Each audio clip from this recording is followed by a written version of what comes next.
तो यार आज हम इस वीडियो में बात करने वाले ब्लू लॉक के रीसेंट चैप्टर यानी चैप्टर 212 के बारे में। और भाई साहब क्या चैप्टर था यार।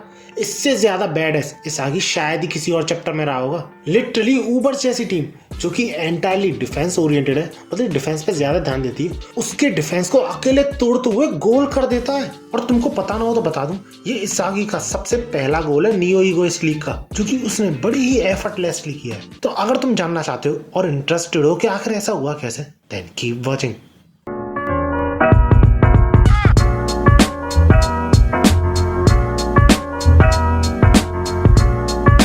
तो यार अगर पिछले दो चैप्टरों को देखा है तो इतना तो समझ में आता ही है कि ऊबर्स का डिफेंस कुछ ज्यादा ही स्ट्रांग है, क्योंकि काइजर, नेस और साथ ही साथ बास्टर मुशेन का एक और फॉरवर्ड, ये तीनों मिलकर भी गोल नहीं कर पाए थे ऊबर्स के खिलाफ। All credit goes to Lorenzo. और इतना ही नहीं, लोरेंजो काउंटर अटैक के टाइम बास्टर मुशेन के पेनल्टी एरिया तक पहुंच गया था, जो कि एक डिफेंडर के लिए करना काफी बड़ी बात है। लेकिन बाजी तब पलट जाती है जब Lorenzo at the end king को बॉल पास करता है, लेकिन बीच में इसागी आके उस पास को इंटरसेप्ट कर देता है और खुद बॉल रिसीव कर लेता है। एंड ऑब्वियसली ये किसी को भी एक्सपेक्टेड नहीं था कि इसागी मैच की शुरुआत से ही इतना अच्छा खेलेगा। दैट्स व्हाई लोरेंजो खुद ये बोल पड़ता है कि सही में ये बंदा $50 मिलियन का ये बस। और इसागी के इस मूव के बाद हम सबको क्लियर हो जाता है कि पिछले मैच से इसागी काफी ज्यादा बदल चुका है। इसके बाद इसागी काउंटर अटैक के लिए तैयार हो जाता है और फिर से पूरे फील्ड को एनालाइज करके गोल करने के लिए जितने पीसेस चाहिए उन सबको जोड़ा होता है। इतने में हम देखते हैं कि बगल में कोरोना पहुंच जाता है, जिससे इसागी बॉल पास करता है और वो दोनों आगे बढ़ रहे होते हैं गोल की तरफ,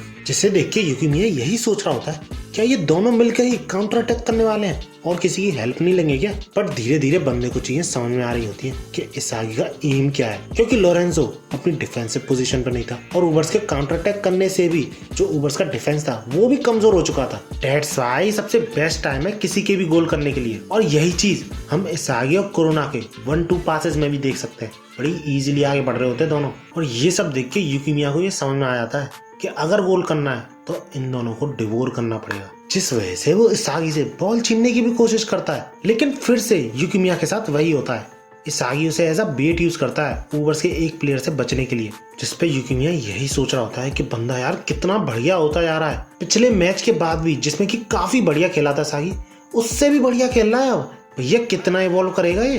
बट बंदे को इतना तो एक्सपेक्टेड ही था अपनी राइवल से। इसके बाद हम देखते हैं काइजर को, जो कि इसागी को फॉलो कर रहा होता है, उसके मूवमेंट्स रीड कर रहा होता है सो दैट उसका अगला मूव प्रिडिक्ट कर सके। बट तभी वहां पे लोरेंजो पहुंच जाता है उसे रोकने और उससे ये बोलता है कि क्या प्लान करने की सोच रहे हो, तुम लॉकडाउन में हो। जिस चीज को इसागी भी देख रहा होता है और आई थिंक इसागी को पहले से पता था कुछ ऐसा ही होगा, क्योंकि बिल्कुल भी सरप्राइजिंग लगता है वो।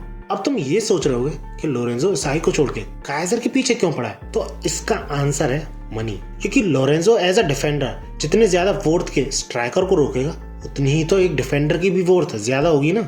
और थोड़ा वो केयर फ्री इसलिए भी हो जाता शायद क्योंकि ऊबर्स के पास best of the best defenders थे, जो कि इसागी और कोरोना को टैकल करने के लिए तैयार रहते हैं, जिनका मेन मोटिव उनकी स्ट्रेटेजी के हिसाब से काउंटर को रोकना नहीं है, उसको स्लो डाउन करना होता है।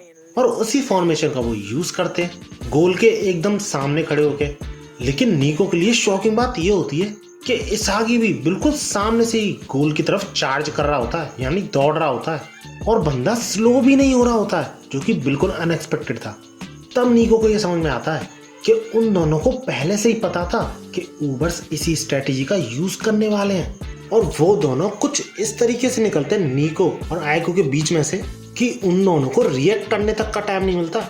और ऐसा होते हुए जब नीको देखता है तब उसे समझ में आता है कि इसागी कितना ज्यादा इम्प्रूव हो चुका है। और जब सब कुछ इसागी के प्लान के मुताबिक जा रहा होता है तब एंट्री होती है नेस की, जो कि ये बोलता है इसागी से कि वैसे तो ये काइजर का रोल है तुम्हें रोकना, लेकिन लोरेंजो ने उसे अटका रखा है, तो इसलिए ये मेरी जॉब है तुम्हें क्रश करना। और जब वो दोनों गोल के काफी ज्यादा पास पहुंच जाता है तब नेस इसागी से ये बोलता है कि तुम्हारे डायरेक्ट शॉट को ढंग से स्टडी करने के बाद इतना तो समझ में आ गया है कि वो एकदम बकवास है, लिटरली ट्रैश बोल देता है उसे, क्योंकि उस शॉट को तुम सिर्फ अपने राइट पैर से मार सकते हो, और अगर तुम्हारा थोड़ा बैलेंस बिगाड़ दिया है तो तुम्हारा तो खेल वहीं पर खत्म। और बंदा इसागी का थोड़ा सा बैलेंस बिगाड़ते हुए खुश हो रहा होता है, जिसके बाद इसागी यार नेस को एसहोल बोलते हुए हम सबको चौंकाता है, क्योंकि पूरे ब्लू लॉक में इसागी पहली बार अपने लेफ्ट फुट से शॉट मारता है और यही वो फाइनल पीस था शायद जिसके लिए इसागी कुनिगामी के पास गया था,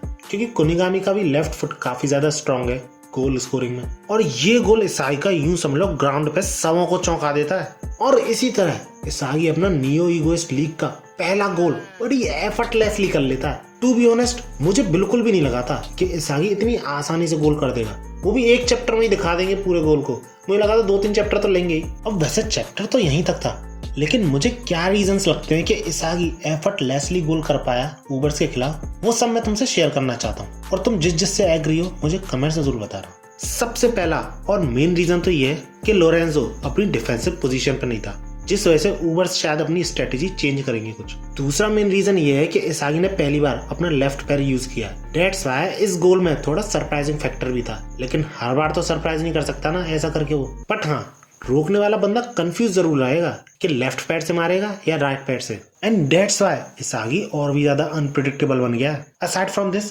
तुम्हें क्या लगता है इसागी का सिर्फ यही गोल होगा इस मैच में या फिर और भी गोल करेगा? लेट मी नो इन कमेंट्स। वीडियो अच्छी लगी तो लाइक जरूर करना, और ऐसे ही वीडियोस के लिए मेरे चैनल को सब्सक्राइब जरूर करना, क्योंकि यार जल्दी से जल्दी मैं 5000 सब्सक्राइबर रीच करना चाहता हूँ। और भागो।